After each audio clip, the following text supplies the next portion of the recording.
राम राम हरे हरे, हरे कृष्ण कृष्ण कृष्ण हरे हरे, हरे राम राम राम हरे हरे, हरे कृष्ण कृष्ण कृष्ण हरे हरे, हरे राम राम राम हरे हरे, हरे कृष्ण कृष्ण कृष्ण हरे हरे, हरे राम राम राम हरे हरे, हरे कृष्ण कृष्ण कृष्ण हरे हरे, हरे राम राम राम हरे हरे, हरे कृष्ण कृष्ण कृष्ण हरे हरे, हरे राम राम राम हरे हरे, हरे कृष्ण कृष्ण कृष्ण हरे हरे, हरे राम राम हरे हरे, हरे कृष्ण कृष्ण कृष्ण हरे हरे. पुंडलिक वरदे हरे विठ्ठल,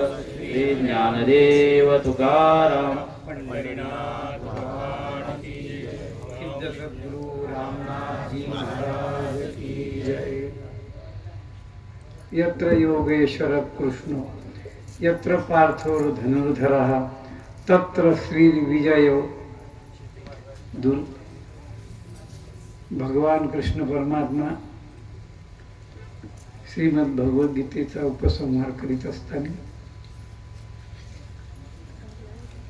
संजयाची भाषा आहे. भगवान कृष्ण परमात्मा गीतेमध्ये वेळोवेळी बोलले. प्रत्येकांच्या समोर एक आदर्श म्हणून अर्जुनाच्या समोर गीता सांगत असताना ती गीता जन्मांध असणाऱ्या धृतराष्ट्राकडे तिथलं दृश्य पाहून बोलत असताना संजयांनी जी व्यास कृपा केलेली होती, व्यासांनी जी संजयावर कृपा केली होती, त्या व्यासांच्या कृपा सामर्थ्यानं यत्र योगेश्वर कृष्ण तत्र पार्थो धनुर्धरः. पुढे काय म्हणतात भगवान कृष्ण अर्जुन देव भक्त जिथे आहे तिथे विजय आहे. विजयश्री माळ घाले. हे उत्तर धृतराष्ट्र आंधळ्याला ऐकायला बराच वेळ लागला. यत्पूर्वी संजयाने व्यासांची आराधना केली. व्यास प्रसन्न झाले. व्यासांनी कृपादृष्टी दान केली. ती संजयाची जी अवस्था होती ती इतकी नम्र होती.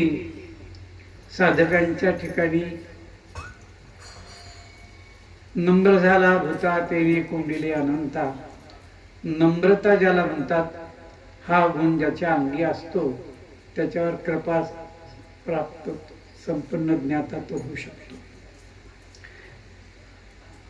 त्यांनी प्रार्थना केली, गुरुर् ब्रह्मा गुरुर्विष्णू गुरुर्देव महेश्वरः गुरु साक्षात परब्रह्म तस्मै श्री गुरुवे नमः. मी व्यासांच्या आशीर्वादाच्या सामर्थ्य संपन्न होण्यासाठी संजयाने केलेली प्रार्थना म्हणून या ठिकाणी बोलतोय. संजयांच्या ठिकाणी जी नम्रता होती, हा गुण होता. त्याला कामगिरी काय दिली होती की आंधळ्या धृतराष्ट्राला कुरुक्षेत्रावरची वार्ता सांग. ते सांगत सांगत सांगत सांगत धृतराष्ट्राला एकच उत्तर पाहिजे होतं की सगळं रामायण गीता त्याला ऐकणं हे काही समजत नव्हतं. कारण तो जन्माने आंधळा होता.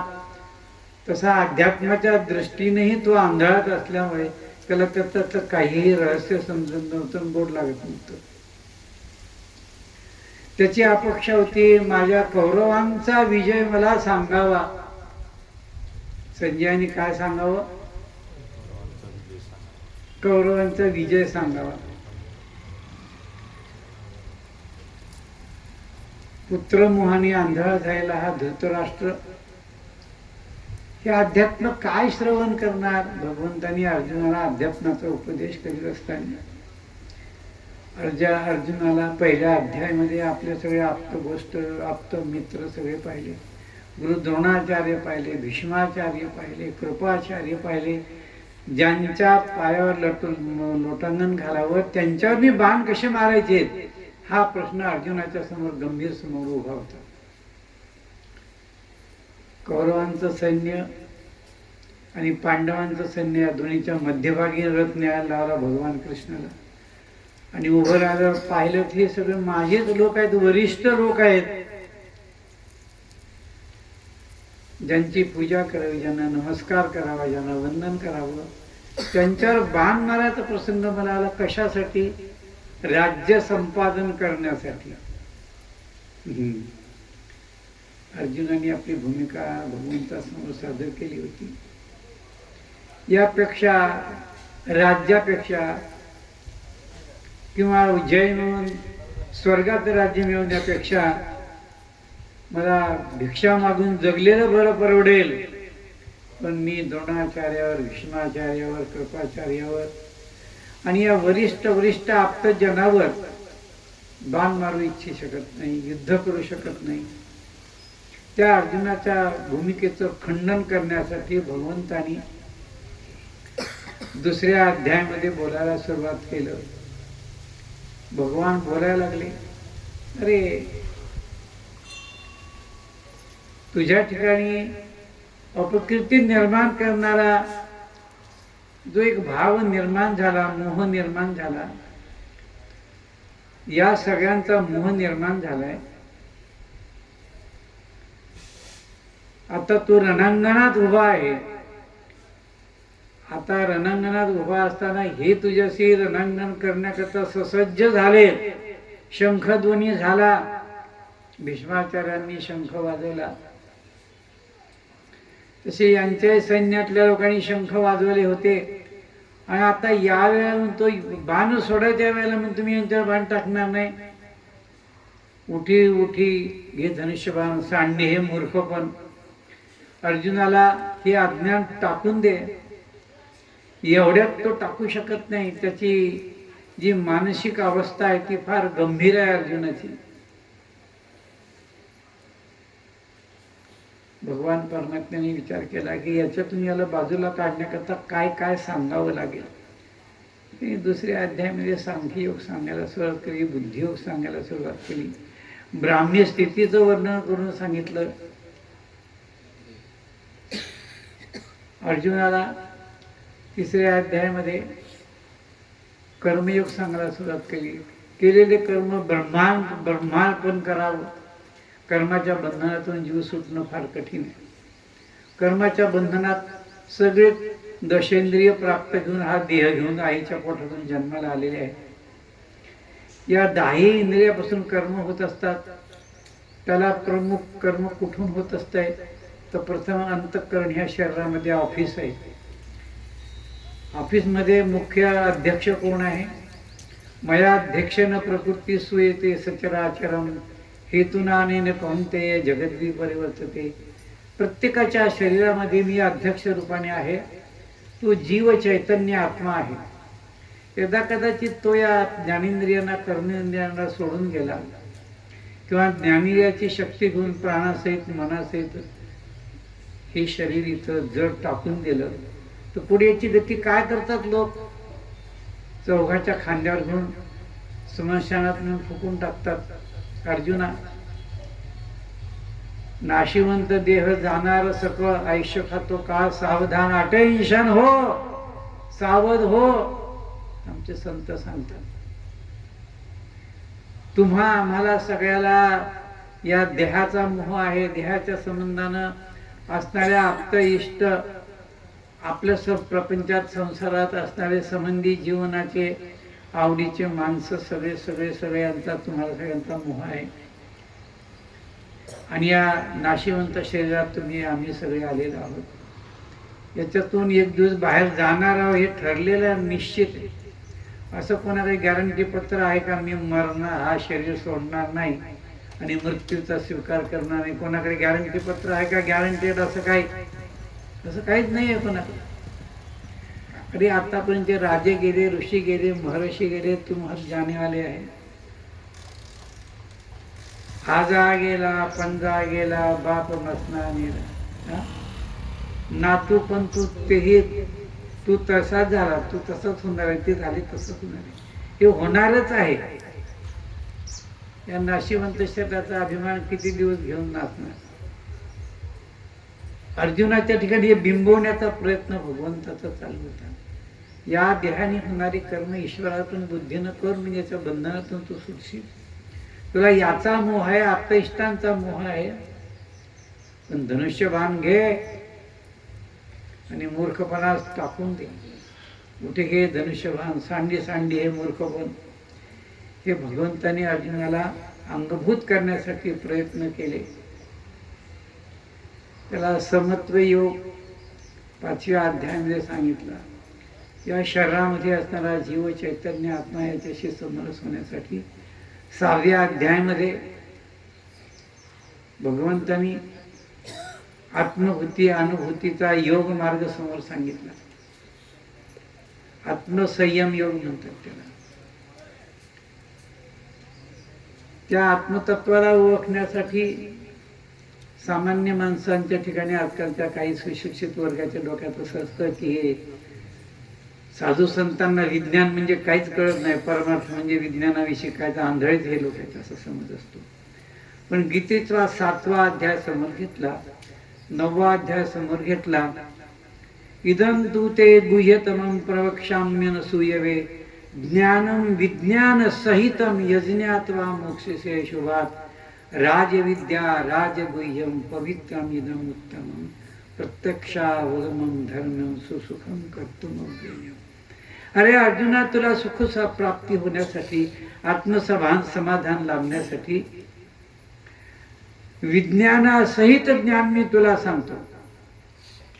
म्हणजे परमार्थिक क्षेत्रात साधू संत हे विज्ञानाविषयी आंधळे नव्हते. आजकाल त्या अर्धवट डोक्याची जी माणसं आहेत ना, मोठ्या डिग्र्या घेतलेल्या असतात त्यांनी, आणि या सगळ्या डिग्र्या नाशिवंत पदार्थाच्या सुखोपभोगासाठी, धनसंपादन करण्यासाठी, मान संपादन करण्यासाठी मिळवलेल्या असतात. पण साधू संतांच्या कृपेच्या आशीर्वादानं परमार्थामध्ये एक डिग्री आहे, लास्ट डिग्री आहे, सच्चिदानंद पदवी घेणे. कशाच्या आधारावर? आयुष्याची या साधने सच्चिदानंद पदवी घेणे. आमच्या परमार्थाची डिग्री आहे. मनुष्य जीवनात येऊन त्यांनी ही डिग्री मिळवावी. अशा डिग्र्या खूप मिळवतात माणसं. कोणी डॉक्टर आहे, वकील आहे, ज्या काय सांगायचं तुम्हाला, सगळ्या डिग्र्या जे ते डिग्र्या घेऊन पोटासाठी बोंबलत फिरतात, इकडं तिकडं पैसा संपत्ती मिळतात. एक दिवस नश्वर शरीर पडून जातो आणि 14च्या खांद्यावर जाऊन त्याला फुकून टाकतात. हा याच्या पूर्वकर्मानुसार कुठेतरी भ्रमत फिरत राहतो, कुठल्या तरी योनीत जन्माला जातो.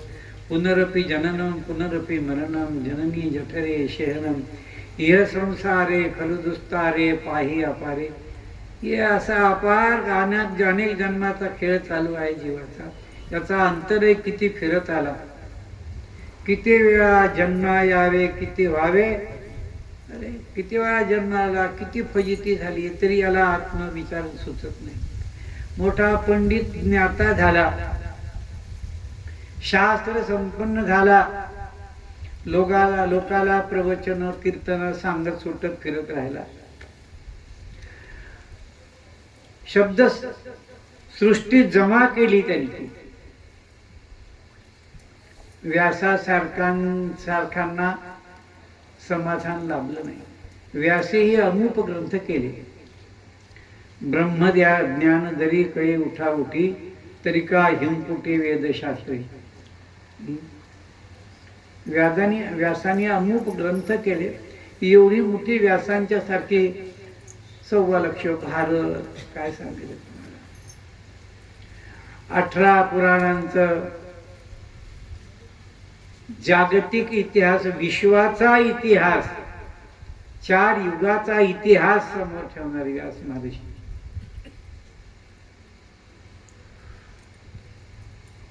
अठरा पुराणांची रचना केली आणि सरस्वतीच्या तीरावर बसून विचार करीत सुटले की मला आत्मिक समाधान का नाही. व्यासीही अमूप ग्रंथ केले, व्यासासारखा रायटर जगात कोणीही नाही. आता आजकालचे थोडं थिडकं लेखनात ते असं वाटतं मी ब्रह्मदेवाचा बापच झालो. थोडं काहीतरी लिहिलं असतं त्यांनी तोडकं मोडकं, ती सुसंगती असेलच विषयाची असं काही नाही. पद्यसंग्रह कोणी लिहिते, गद्यसंग्रह कोणी लिहिते, मनाला वाटेल तसं तो शब्दविलास करतो. शब्दसृष्टीमध्ये त्याच्या मनाप्रमाणे तो समाधान मानतो, पण वास्तविक त्याचं क्षणिक समाधान. शाब्दिक समाधान हे क्षणिक समाधान आहे. म्हणजे बुद्धिवाद्यांच्या डोक्यामध्ये असं असतं की फार मोठी एखादी हिस्ट्री आणि काही लिहिलं संशोधन करून म्हणजे फार मोठा लेखक आहे असं होतं नाही. व्यासासारख्यांनी एवढं लिहूनही त्यांचं आत्मिक समाधान नव्हतं. तसं संजयाला धृतराष्ट्राचं आत्मिक समाधान करून देणं याचा प्रयत्न करण्यासाठी संजय बोलत होता. त्या संजयाचा हा शेवटचा गीतेचा श्लोक आहे. यत्र योगेश्वर कृष्णो यत्र पार्थो धनुधरा तत्र श्रीर्विजयो भूतीर ध्रुवा नीतिर्मतीर मम. धृतराष्ट्राला सांगत आहे ते माझं निश्चित मत असं आहे, धृतराष्ट्रा ज्या बाजूला कृष्ण आणि अर्जुन आहे, देव आणि भक्त जिथे आहे तिथे श्री विजय सगळं सगळं सामर्थ्य त्या ठिकाणी एकवटून येतं. देव भक्त ज्या ठिकाणी असेल तिथं, हे हा संजयाचा दृष्टिकोन. इथे निमित्त कारण या युद्धामध्ये कृष्ण अर्जुन दोघं आहेत. म्हणून संजयाच्या भाषेमध्ये यत्र योगेश्वर कृष्ण यत्र पार्थो धनुधर, ज्या ठिकाणी भगवान कृष्ण, ज्या ठिकाणी अर्जुन. धृतराष्ट्रापुरतं उत्तर संजय देतो. हे संजयाचं उत्तर आहे. आणि त्या म्हाताऱ्याचं काय समाधान, काय समाधान आहे. तसं बरीचशी माणसं कीर्तन प्रवचन आम्ही सांगतो, केवळ सांगण्यानं बोलण्यानं समाधान होईल असं नाही आहे. आपल्या जीवनातलं जे कोड आहे, अनेक जन्माचं फिरत फिरत आलेलं आहे, ते सोडवणं आपल्या समोर आद्य कर्तव्य आहे. अध्यात्माच्या क्षेत्रामध्ये उतरणाऱ्या साधूंच्या सेवेत श्रद्धावान लभते ज्ञानम तत्पर संयतेंद्रिय ज्ञानम लब्ध्वा पराम शांतीम अचिरेनाधिगच्छति. ते ज्ञान पै बरवे जरी मनी अति आणावे तरी संताया भजावे सर्वस्वेसी ज्ञानोद्धारा म्हणतात. ज्ञानराज माझी योग्यांची माहुली जेने ब्रह्मानंद लहरी प्रगट केली. अरे 56 भाषेचा केला असे गौरव, भवा नवी नाव उभारिली. किती भाषा आहेत ज्ञानेश्वरीमध्ये? भाषा किती आहेत? मराठी अंतर्गत 56 भाषा आहेत. मराठी अंतर्गत 56 भाषा आहेत. आता तुम्ही पाहिलं तर जळगावची भाषा वेगळी, नागपूरची भाषा वेगळी आहे, पुणेरी भाषा वेगळी आहे, कोल्हापुरी भाषा वेगळी आहे, अहिल्यानगर अहमदनगर नगरी भाषा वेगळी आहे. एवढंच तर का आमचे जुने माणसं सांगत होते की 12 पुस गेलं की भाषा बदलते. म्हणजे महाराज काना माता वेलांची कुठला तरी फरक होतो आणि भाषेचे धोते अर्थ एकच असतो. तसं शब्दविलास करणारे जे पंडित विद्वान लोक आहेत आणि त्याच्यावर व्याख्यान करणारे मोठे मोठे व्याख्याते आहेत. भक्ती प्रेम सुख नेनवे अनिका पंडित वाचका ज्ञानी असी आत्मनिष्ठ जरी झाले जीवन मुक्त परी भक्ती सुख दुर्लभ त्या परमात्म्याच्या भक्तीचं सुख लाभावं. ते सुख लाभण्यासाठी अर्जुनाचं समाधान करण्यासाठी भगवान कृष्ण परमात्मा 7व्या अध्यायामध्ये ज्ञान विज्ञान योग सांगून एकाक्षर ब्रह्मयोग नावाचा 18वा अध्याय 7 प्रश्नाचं विवेचन करून पूर्ण केला. आणि 9व्या अध्यायामध्ये ज्ञान विज्ञान योग 7व्या अध्यायात सांगितलं. पण ज्ञान 9व्या अध्यायामध्ये भगवंतानी काय सांगितलं? आमचे महाराज सांगत असतात हे गोपालनाथ महाराज, त्यांचं अध्ययन फार भरपूर मोठं आहे. त्यामुळे मी अध्ययन जास्त करत नाही, फक्त गुरुवचनावर भजन करतो, एवढंच करतो. कारण बोलण्याचं सामर्थ्य, सामर्थ्याने कृपा सामर्थ्य संपन्न ज्ञाता आणि शब्द संपन्न ज्ञाता, हे दोन ज्ञातेचे प्रमुख प्रकार आहेत. प्रमुख प्रकार आहेत. इथं संजयाच्या वाणीवरून आपण थोडस जीवनातला विजय संपादन करण्याची भूमिका मी सांगतोय. इतके जन्म आम्ही फिरत आलो, कुठून कुठून आलो, कोणत्या कोणत्या जन्मातून आता इथपर्यंत आलोय. आणि आज इसवी सन 2026ला या रामनाथ महाराजांच्या आश्रमात येऊन बसलोय. आणि आता वाजले किती वाजता? आज तारीख किती? 16 मार्च. दुपारचे 12 वाजायला आले. इथं आम्ही आलो तर सेवेला, प्रसादाला. इथं आहे ना, आता किती जन्म फिरून आला काही पत्ता आहे का? आपलं स्वतःचं आत्मवृत्त शोधा आणि या शरीराच्या, नश्वर शरीराच्या बंधनाच्या स्वाभिमानातून बाहेर पडा. याच्याकरता संजयाची जी भाषा आहे ती आमच्या समोर आहे. कौरवांच्या विजयासाठी जे सांगितलं तेच मनुष्याच्या जीवनाच्या विजयासाठी संजय आणि धृतराष्ट्राला हेच सांगितले. केवळ त्या युद्धातला निर्णय धृतराष्ट्राला ऐकायचा होता, पण संबंध गीता सांगत असताना भगवान परमात्मा ज्या वेळेला राजविद्या, राजगुह्ययोगाचं वर्णन करून संपलं, त्याच्यानंतर 10व्या अध्यायामध्ये संबंध विभूती योग सांगितला, आपला विस्तार सांगितला. भगवंताने 10व्या अध्यायामध्ये काय विस्तार सांगितला?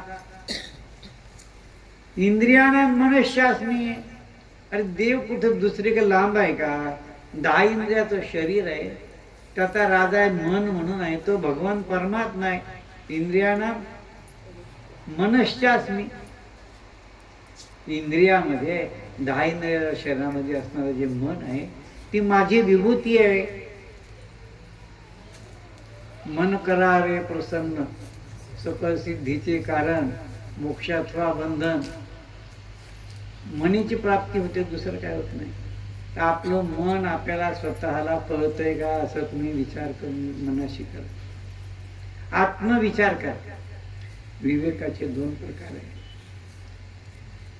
एक आत्मविचार आणि अनात्मविचार. आम्ही अनात्मविचारात गुंतलेलो आहोत, अनेक जन्म फिरत आलेलो आहोत. आम्ही सगळ्या प्रपंचाच्या विचारातच गुंतलेलो आहोत. 24 तास आमच्या डोक्यात तेच भरलेलं असतं. या इंद्रियांना सामर्थ्य देणारा जो कोणी जीव चैतन्य आत्मा आहे तो परमात्मा मनाच्या स्वरूपानं वास्तव्य करतो, पण तो आम्हाला समजतही नाही, कळतही नाही. त्याची उपासना आम्ही कधी करत नाही. यत्र प्राण तत्र मनः. ज्याचा प्राण जिथे ज्या विषयात गुंतलेला असतो तिथे मनाचं अस्तित्व असतं. यत्र प्राण तत्र मनः. यत्र प्राणाशिवाय मन राहू शकत नाही, मनाशिवाय प्राण राहू शकत नाही. प्राणवायूचे प्रकार आहेत शरीरामध्ये. प्राणवायूचे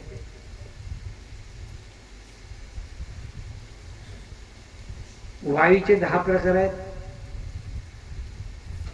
त्याच्यामध्ये प्राणवायूचे हे प्रकार जे आहेत ते प्रकार आपल्या शरीरामध्ये वास्तव्य करतात. तुम्हाला शिंक येते का? जांभई येते का?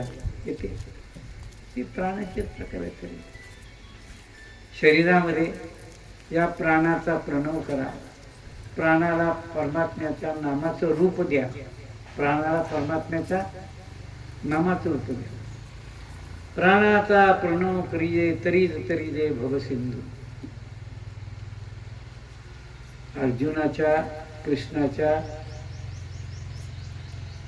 गीतेच्या निमित्तानं संजय बोलतो. तो शेवटचे 5 श्लोक गीतेचे आहेत संजयाचे. त्यात हा शेवटच्या श्लोकातला मुद्दा आपल्या स्मरणीय प्रवचनाला ठेवला. यत्र योगेश्वर कृष्णो यत्र पार्थोर धनुर्धरा. धनुर्धारी अर्जुन आणि भगवान कृष्ण हे ज्या ठिकाणी त्या ठिकाणी विजय. त्या दोघांचं नातं देवभक्ताचं आहे हे आमच्या साधू संतांनी सांगितलं. अर्जुनाची भक्ती कशी होती एक दृष्टांत म्हणून समजावून सांगतो. अर्जुनाचं अस्तित्व कसं होतं. द्वारकेमध्ये भगवंताचं वास्तव्य असताना उद्धवाला असं वाटायचं की मी देवाच्या इतक्या जवळचा आहे, कुळात आहे, घराण्यात आहे, माझ्यापेक्षाही अर्जुनावर पांडवावर प्रेम देवाचे जास्त आहे.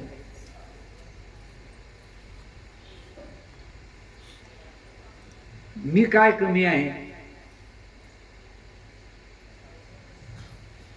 म्हणजे उद्धवाला भगवंतानी भागवतामध्ये ज्ञान सांगितलं, तो भाग वेगळा. उद्धवाचा अहंकार जाण्यासाठी आपल्याला शरीर प्राप्त झालेला असतो, त्याचा अभिमान प्रत्येकाला निर्माण होतो. त्या शरीराला दररोज सकाळपासून प्रथम प्रातर्विधीपासून सगळं उडकं सजून मोकळा होतो. दररोज आंघोळ करून, डोक्याला तेल वेल लावून, कंगवा बिंगवा फिरून, पावडर बिवडर लावून, है ना, दररोज सजवतो त्याला. मी किती सुंदर आहे, सगळं जगात मी सगळ्यापेक्षा सुंदर त्याला वाटत असतं. नशिबाई देहाविषयी त्याचं इतकं प्रेम जडलेलं असतं. अशा प्रेमाच्या बंधनात पडला त्या ठिकाणी रजगुण, तमगुण आणि सत्वगुणाचं कार्य चालू असतं. आणि त्या गुणमयी मायेनं त्याला भुलवून भुलवून सगळे जन्म, त्याचे किती कोट्यांवर जन्म गेले असेल पत्ता नाही. त्यांनी कधीच या विचाराकडे तो वळलेला असतो. मन, बुद्धी आणि साधू संताकडे हे शरीर कधी गेलेलं नसतं. नेहमीच काय त्याला मनुष्याचं शरीर प्राप्त झालं असतं नाही, इतर प्राण्यांचंही प्राप्त झालेलं असतं. असं उद्धवाला वाटलं, मी कृष्ण काळात जन्माला आलो, मी यादवापैकी आहे, मी काय कमी आहे, माझ्यात काय कमी आहे, मी कृष्ण भक्त आहे.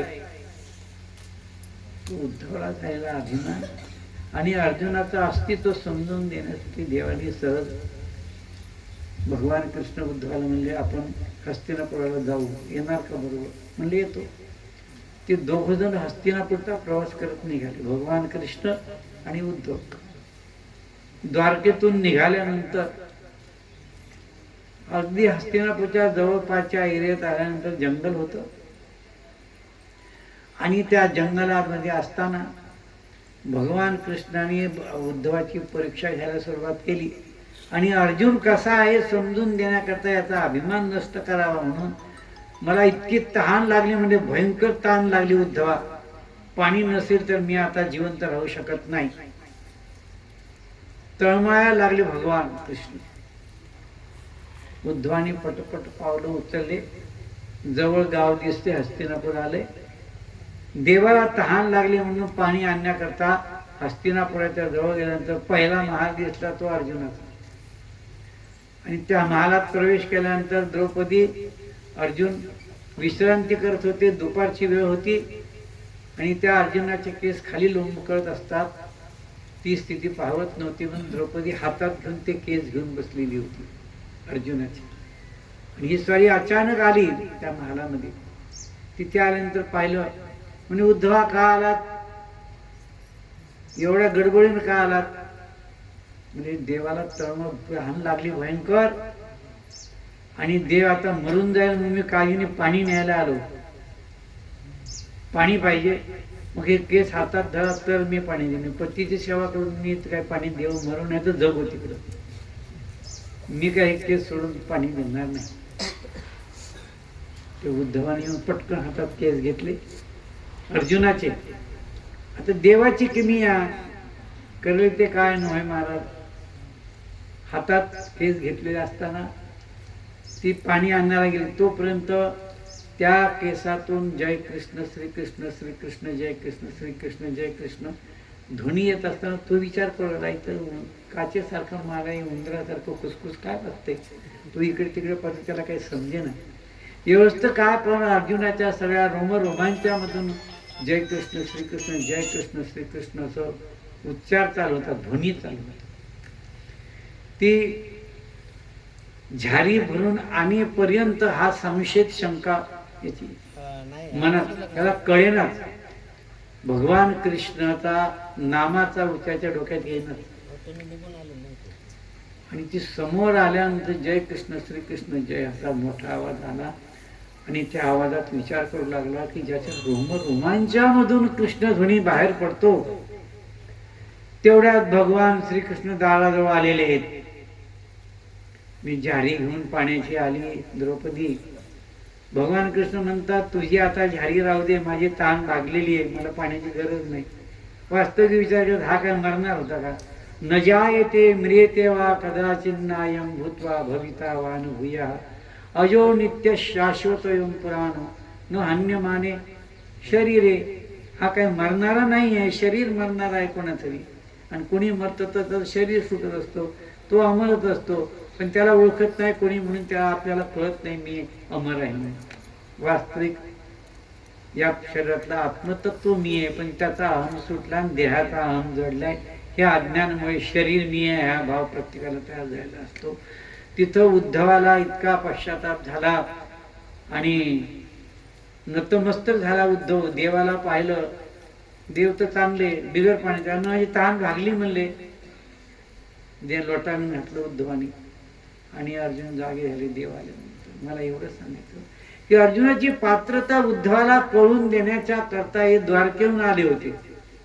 ते काही 12 गाव अग्नी घेणारा पाण्यासाठी मरणार आहे का भगवान कृष्ण?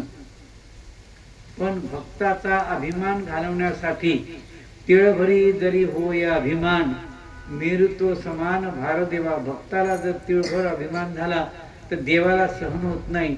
तो उद्धवाचा अभिमान नष्ट करण्यासाठी, उद्धवाला असं वाटत होतं मी फार सेवा करतो, मी फार भगवान कृष्णाचे सगळं काम करतो, मी काय कमी अर्जुनापेक्षा. हा भाव मनामध्ये जो अहम निर्माण झालेला होता, तो अहम नष्ट करण्यासाठी अर्जुनाचं अस्तित्व काय आहे समजून देण्यासाठी ही द्वारकेची यात्रा हस्तीला पडली होती. मग अर्जुन काय आहे तर कृष्णाचं साक्षात स्वरूप आहे. देव भक्त गुणी एक रूप झाले, मूळची संचले जैसे तैसे. देव आणि भक्त दुजा नाही विचार. देव आणि भक्त भिन्न नाही, अभिन्न नाही. या श्लोकाच्या अनुरोधानं आम्हाला एवढंच समजून घ्यायचं की आपण जर भक्त होण्याचा प्रयत्न करावा त्याच्याकरता काय पाहिजे? नम्रता, लीनता, अभिमान सोडून सेवा करणं, भगवंताची साधू संतांची, याच्याशिवाय तरणोपाय नाही. साधूचे संगती तरणोपाय. ज्ञानोबा म्हणतात उपाय करायचा असेल तर साधू संतांच्या संगतीमध्ये सेवेमध्ये रमून जावं आणि निराभिमानाने सेवा करावी. या श्लोकाच्या अनुरोधानं आत्मविजय जर मिळवायचा असेल, या प्रकृतीवर ताबा मिळवायचा असेल, या 10 इंद्रियांच्यावर ताबा मिळवायचा असेल, विजय मिळवायचा असेल, तर आपल्या अंतःकरणात देवभक्ताचं संतांचं देवाचं देवते संत, देवते संत निमित्तच्या प्रतिमा, संतांचं अखंड चिंतन, भगवंताचं चिंतन हृदयामध्ये पाहिजे. तो परमात्मा आणि देव अभिन्न आहे असा भाव पाहिजे. असा भाव असून नम्रता, लीनता पाहिजे. आणि त्या नम्रता, लीनतेनं आपण देव आणि भक्त यांचा संग मिळू शकतो, संत आणि देवाची संगत मिळू शकतो. त्याच्याकरता वन फिरत बसण्याची काही गरज नाही. 1707 ग्रंथ वाचित बसण्याची काही गरज नाही. व्याख्यानं प्रवचन करीत बसण्याची काही गरज नाही. आपल्या अंतःकरणामध्ये परमात्म्याचा दिव्य अनुभव घेण्यासाठी नामचिंतन एक पुरेसं साधन मोठं आहे. नामी तरला नाही कोण ऐसा द्यावा निवडून. भगवंताच्या नामाने कोण तरलं नाही. मला वेळ लक्षात येत नाही.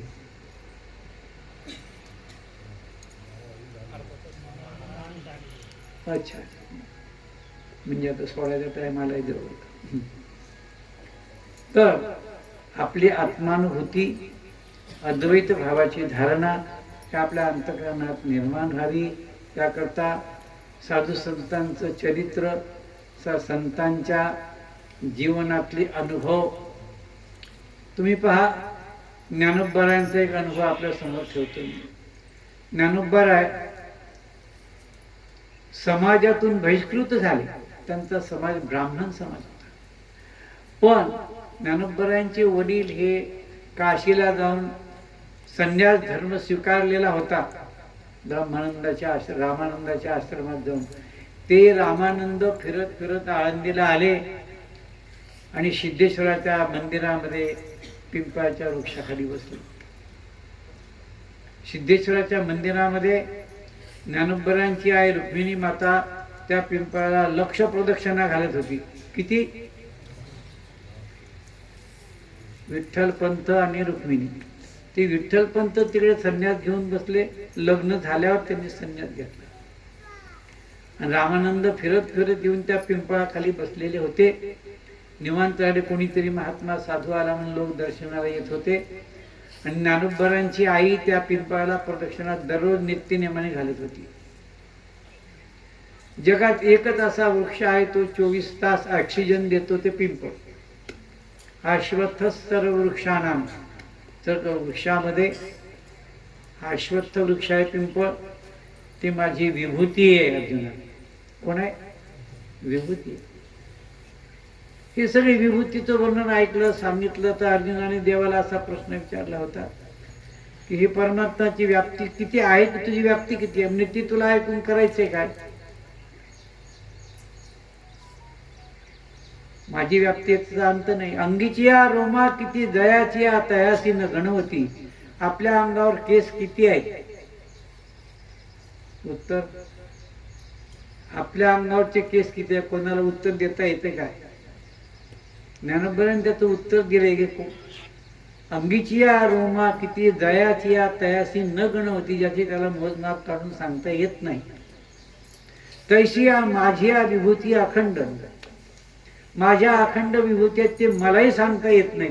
भगवान म्हणतात अंत नाही माझ्या विभूतीचा. असं म्हणल्यानंतर अर्जुनाने देवाच्यावर विश्वास ठेवला. त्या विभूती योगाचा समारोप झाला आणि देवानी विभूती योग श्रवण केला अर्जुनाने. आता अर्जुनाला काय वाटतंय, अर्जुन काय बोलतो, म्हणजे वाट पाहत होते. मी गीता हे सांगत 11व्या अध्यायापर्यंत आलो. ती मला शेवट 18व्या अध्यायापर्यंत जायचंय. पण एक 11व्या अध्यायाचा प्रारंभ झाला, तो देव बोलले नाही. देव तटस्थ राहिले, शांत राहिले. त्याला अर्जुन बोलतो. अर्जुन वाच, काय 11व्या अध्यायाचा श्लोक आहे? मदनुग्राह्य परमं गुह्यम अध्यात्म संस्कृतम यत्वयोक्तम वचस्तेनो.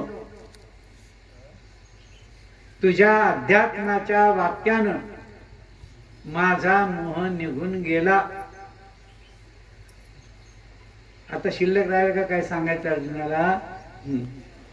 मदनुग्राह, अर्जुन उवाच मदनुग्राह्य परमं गुह्यत्वम अध्यात्म संज्ञितम यत्वयोक्तम वचस्तेन मोहोऽयं विगतो मम. माझा मोह निघून गेला. मला यांच्याविषयी काही वाटत नाही, कशाविषयीच काही वाटत नाही. ज्यांनी स्वतः तसं उत्तर दिलं त्या अर्जुनाने विश्वरूप मला प्राप्त हो असं मनास दर्शित व्हावं. देवाचं एवढं मोठं विश्वरूप देव सांगताय विश्वामध्ये मी सगळं. एका अंशेन स्थितो जगत, माझ्या एका अंशात जग आहे. मी कितीतरी मोठा आहे. माझे विस्तारलेपणाचे नावे हे जगाचे नव्हे आगावे. याच्यापेक्षाही मी कितीतरी पटीने मोठा अनंत ब्रह्मांड माझ्यामध्ये वास्तव्य करतात. इतका मोठा मी आहे. मग काय कल्पना, तुमची कल्पनाशक्ती देवाविषयी काय चालणार आहे? देव केवढा आहे, किती मोठा आहे, कसा आहे म्हणून. ज्याच्यामध्ये अनंत ब्रह्मांडाचं वास्तव्य आहे तो किती मोठा असेल. सकाळी या बालकाने मला प्रश्न विचारला होता.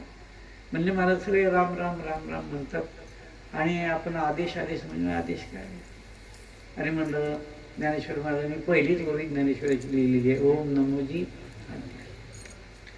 एक ओंकार ध्वनी आद्य, ज्याला एक नाम परमात्म्याला आहे, जो अनामी आहे. ठीक आहे, राणा माझ्या ती अविद्या वर्गाशी राहते, ओळखाव्या श्रुती खून केली, ते ओंकाराची एक खून केलेली आहे.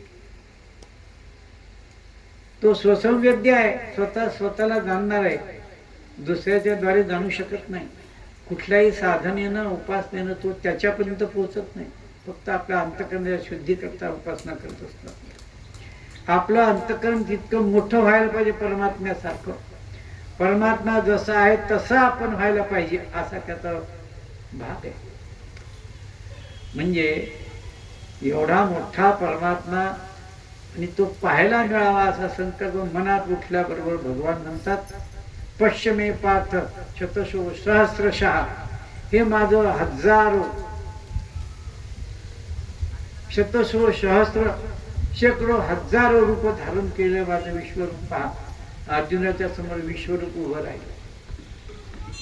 अर्जुनाचे डोळे बंद झाले, दिव्य लख प्रकाश पडला, त्या प्रकाशाचं वर्णन करता येत नाही. आता अर्जुनाला पाहता येत नाही म्हणून भगवंतांनी त्याला ददामी दिव्य चक्षु, दिव्य डोळे दिले, दिव्य दृष्टी दिली आणि तो विश्वरूपाला पाहत राहिला. आधी तो थरथर कापत होता, भीती वाटायला लागली त्याला पाहायला लागल्यानंतर. अरे किती मोठं आहे, त्याचा अंतच नाही. शेवटी अर्जुनाने सांगितलं, मला देवा ते चतुर्भुज चालणारं बोलणारं खेळणारं माझ्याबरोबर तेच रूप मला दाखवू नको, आता हे बंद झालं. एवढं मोठं पाहायला तो दिला, त्याला पाहिलं, दृष्टी दिली, ते नको म्हणून सांगितले. चतुर्भुज आहे तू असाच आम्हाला दर्शन दे. ते 11वा अध्याय भगवंतांनी आपली गीता सांगत असताना एक महान लीला केली. ही विश्वदर्शन अनेकाला झाले. त्या गोकुळामध्ये यशोदेच्या पोटी जन्म घेतला. लोक म्हणतात पोटी कोणाचे जन्म घेत नाही, देव आयोनीच जन्म घेतो. कोणी म्हणते देवकीच्या पोटी जन्माला. 8 वर्षाची मूर्ती समोर उभी राहिली होती जन्म घ्यायच्या आधी. मग ते कबूल करत नसल्यामुळे अनेक जन्माची तपस्या म्हणून देवाची आई व्हायला आणि बाप व्हायला निघाली होती. तर जेलात पडले होते आधी कंसाच्या. वसुदेव देवकी. पौराणिक इतिहास आहे. कृष्ण अवतार.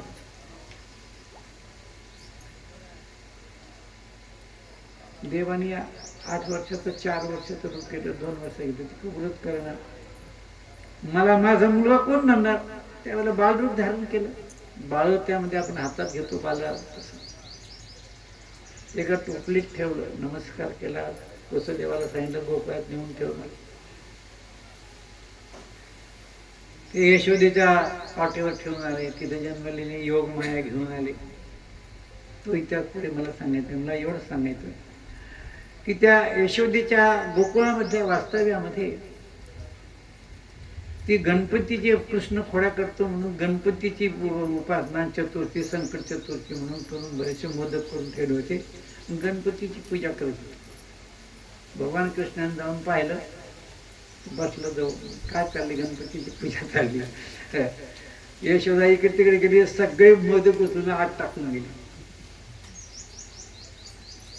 भगवंताने रूप धारण केलं, मोठं सगळं खाऊन टाकलं. आपलं बाल गप्पा बसला. आली यशोदा. म्हणजे कृष्ण ऐकले मोदक काय झाले. म्हणले इतके उंदीर आले गणपती बाप्पाचे, सगळ्यांनी एक एक उचलून दिले. म्हणले आता हाच मोठा उंदीर सगळ्यातला. काय सांगायचं. तुझं तोंड उघडून दाखव म्हणल्यानंतर त्या तोंडामध्ये विश्वरूप यशोदेला दाखवलं. कोणाला. जे अर्जुनाला विश्वरूप दाखवलं त्या बाल रूपात भगवान कृष्ण असताना यशोदाला विश्वरूप दाखवलं. त्याच्यातही एक यशोदा दिसायला लागली, त्याच्यातही एक कृष्ण दिसायला लागला. अनंत यशोदा आणि अनंत कृष्ण पाहिले. तिने विचार करायला लागली, ते यशोदा खरी का मी यशोदा खरी. मी यशोदा खरी, तो कृष्ण खरा का हा कृष्ण खरा. अज्ञान आहे मला.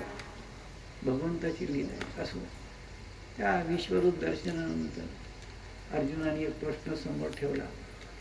अर्जुन उवाच एवं सतत युक्ताये भक्तास्तुवां पर्युपासते ये चाप्यक्षरमो व्यक्तम तेषांके योगवित्तमः. भगवान परमात्म्याचं हे दिव्य रूप, विश्वरूप, निराकार स्वरूप आणि चतुर्भुज खेळणारं, हसणारं, बोलणारं, या दोन्हीची उपासना करणारा भक्त, श्रेष्ठ भक्त कोणता आहे असा अर्जुनाने देवाला विचारला 12व्या अध्यायामध्ये. भगवान म्हणतात, श्री भगवान वाच मय्यावेश्य मनोये माम नित्ययुक्ता उपासते श्रद्धया परयोपेतास्ते मे युक्ततमा मतः. अरे अखंड नित्य माझी उपासना करणारा तो साकाराची करो चाहे निराकाराची करो, जो नित्य करणारा आहे ज्याचा एक क्षणही वाया जात नाही, जसं अर्जुनाच्या रोमांच्यातून कृष्ण कृष्ण ध्वनी बाहेर पडत होता, ज्याच्या अंतःकरणात आणि बाहेर मीच होतो, आत बाहेर हरी, आत हरी बाहेर हरी, हरीने घरी कोंडिले, अशी नित्य उपासना करणारा तो सगळ्यात भक्त श्रेष्ठ आहे. मय्यावेश्य मनोये माम नित्ययुक्ता उपासते श्रद्धया परे उपेतास्ते मे युक्त तमा मता. माझं असं मत आहे, असं भगवंतांनी अर्जुनाला स्पष्ट सांगितलं. पुढे अर्जुनाला भगवंतांनी शेवटी सांगितलंय, माझे आवडते भक्त माझी उपासना भक्ती कशी करतात अर्जुना. अद्वेष्टाः सर्वभूतानां मैत्रः करुण एव च निर्ममो निरहंकारः समदुःख सुख क्षमी संतुष्टः सततं योगी यदात्मा दृढनिश्चयः मय्यर्पित मनोर्बुद्धिर यो मद्भक्तः स मे प्रियः. मला आवडता भक्त मन बुद्धी मला अर्पण करणारा. मन बुद्धी काय, पैसा नोट नाही. मला माणसं खूप दक्षिण देतात, कोणी 5ची 10ची 50ची 100ची पैसे आले की ते नोट अर्पण करतो, त्याचा उपयोग नाही काही. देवाला अर्पण काय करायला पाहिजे. मय्यर्पित मनोर बुद्धिर यो मद भक्त समे प्रिय. माझा आवडता भक्त तो आहे, मला तो आवडतो, तो आणि मी भिन्न नाही, एकच आहे. एवढंच तर काय, पण शेवटी सांगता सांगता देव पुढे गेले. अनपेक्ष सुचिर दक्ष उदासीनो गत व्यथाः सर्वारंभ परित्यागी यो मद भक्त समे. 8 श्लोक आहेत ते. 13व्या श्लोकापासून अध्याय समाप्तीच्या 20व्या श्लोकापर्यंत देवानी आपल्या भक्ताच्या लक्षणांचं वर्णन केलं. माझ्यावर प्रेम करणारे माझे आवडते भक्त, सगळ्यात अति शेवटचा भक्त मला आवडता कोणता आहे, त्याचं देवानी या श्लोकामध्ये 20व्या श्लोकामध्ये शेवटला सांगितलं. भगवंतानी 12व्या अध्यायाच्या भक्ताचे लक्षण सांगून पुढे देवानी बोलायला सुरुवात केली स्वतःहूनच. त्यांनी क्षेत्रज्ञ नावाचा एक शरीर आणि या शरीराला यथार्थ जाणणारा क्षेत्रज्ञ असा 13वा अध्याय सांगितला. या क्षेत्रामध्ये या प्रकृतीमध्ये 3 गुण काम करतात म्हणून 14वा अध्याय गुणत्रय विभाग योग म्हणून 14वा अध्याय सांगितला. ही प्रकृती गुणाच्या कार्यात चालते, गुण याच्यामध्ये नांदतात. राज्य कोणाचं आहे. सत्वगुणाचं राज्य असतं त्यावेळेला ज्ञान प्राप्ती होते. रजगुणाचं राज्य असताना लोभ येवच मोह लोभ हे त्याच्यावर राज्य करतात. आणि तमगुण म्हणजे तो भ्रमिष्ठच असतो, अज्ञानाने ग्रस्त असतो. त्याला आळस निद्रा जास्त लागते, भूक जास्त लागते, हे त्याचं लक्ष नसतं. आम्हाला भूकही लागते, झोपही लागते, भांडणही करावं वाटतं. म्हणजे कोणाच्या राज्यात आपलं शरीर तमगुणाच्या राज्यात आहे, रजगुणाच्या राज्यात आहे, सत्वगुणाच्या राज्यात, हे 13व्या अध्याय सांगितलं भगवानांनी. 14व्या अध्यायामध्ये भगवंतांनी या 3 गुणाचं वर्णन सामर्थ्य सांगितलं. 15व्या अध्यायामध्ये भगवंतांनी आपलं उत्तम स्वरूप सांगायची सुरुवात केली. ओम श्री परमात्मने नमः. अथ 15ोऽध्यायः. श्री भगवानुवाच.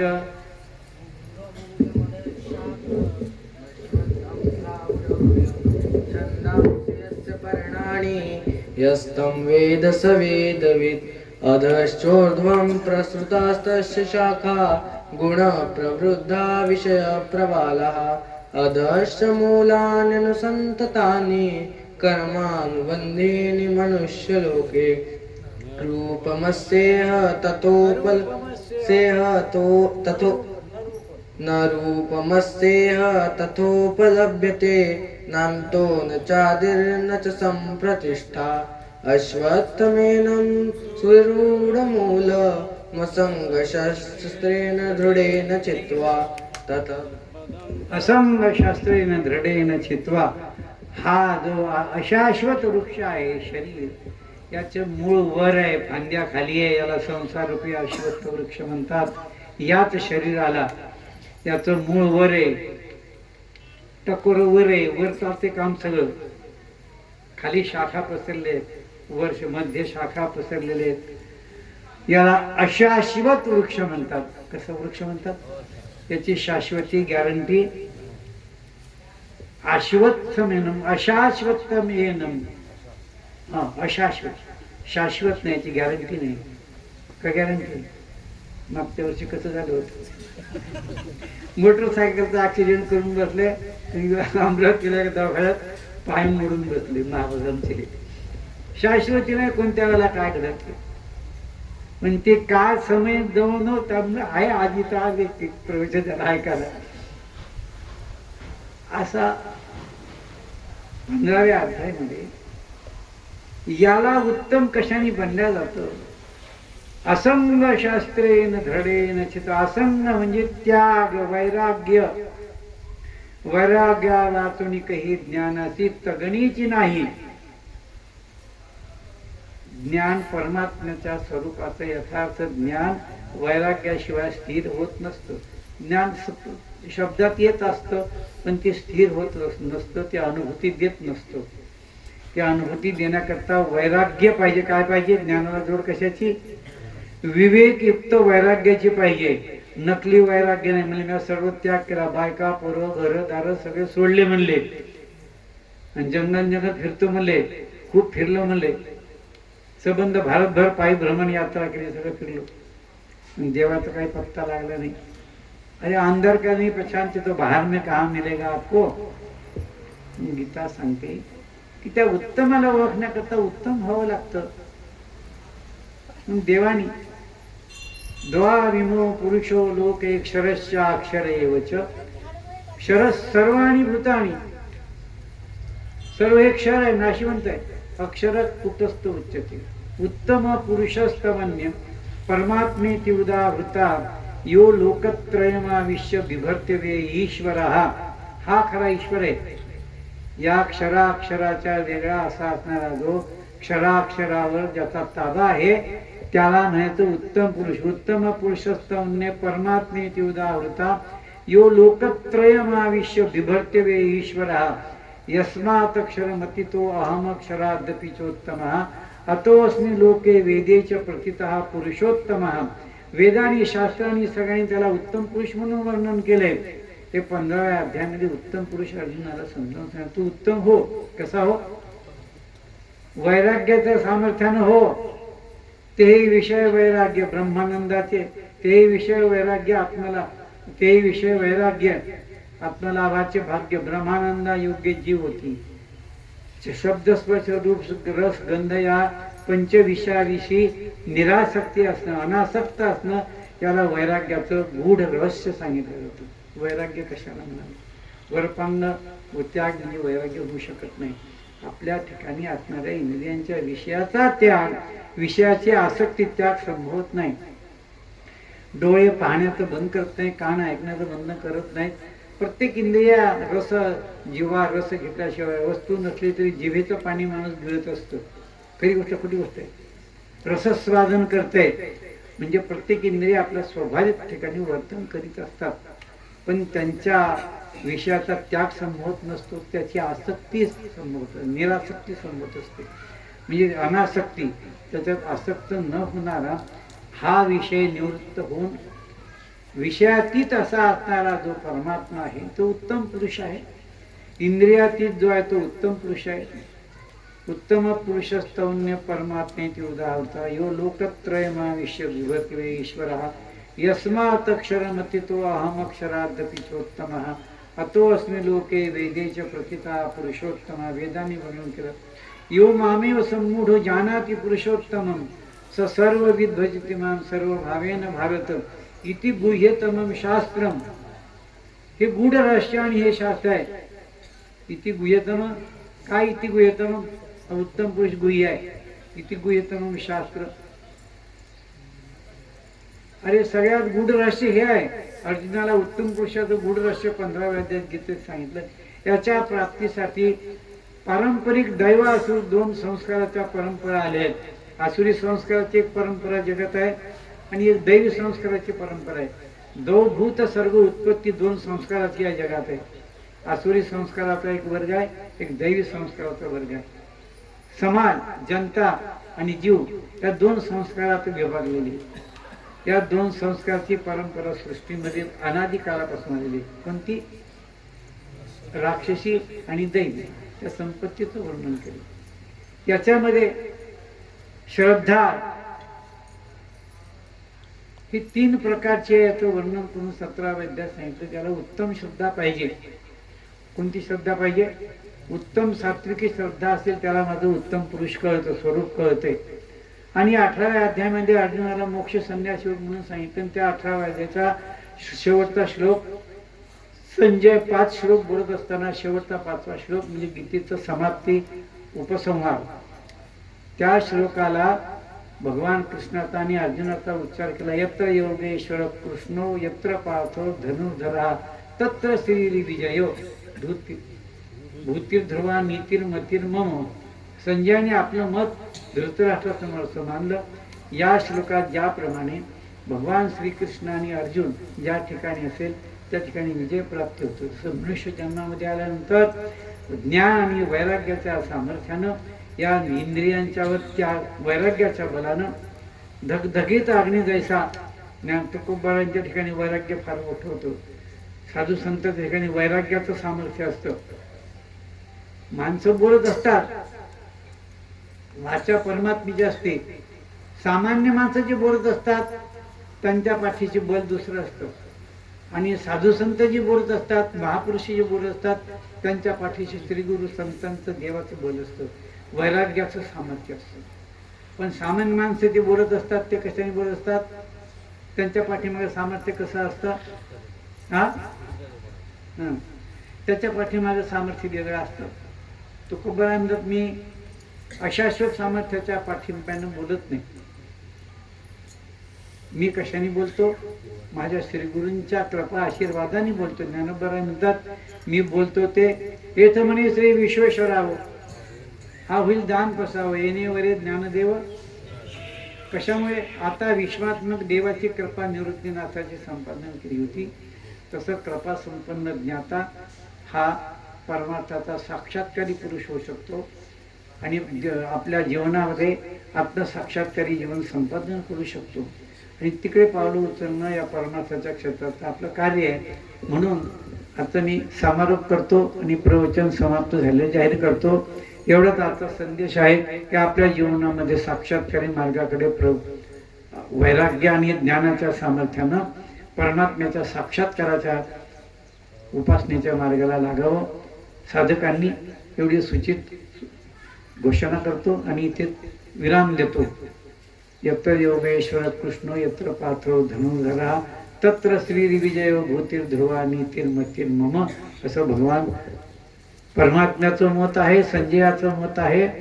अशा प्रकारे या गीतेचा समारोप एक श्लोकात उपक्रमापासून उपसंहारापर्यंत सूचित केला. सेवा हे शब्द समर्पण श्री गुरूंच्या चरणी करतो.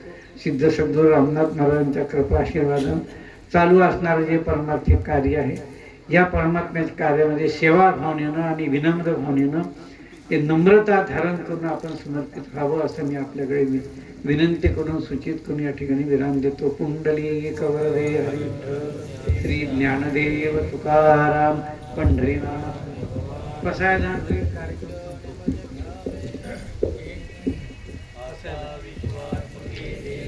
हे वाग्यज्ञे आवे तो शोनी मज द्यावे पसाय दान हे. जे खळांची व्यंकटी सांडो तया सत्कर्मी रती वाढो. भूता परस्परे पडो मैत्र जीवांचे दुरितांचे तिमिर जावो. विश्वस धर्म सूर्य पावो. जो जे वांचिल तो ते लावो. प्राणी जात वर्षते सकळ मंगळी. ईश्वर निष्ठांची मंदी आळी. अनवर्त मंडळी भेटतो तया भूता.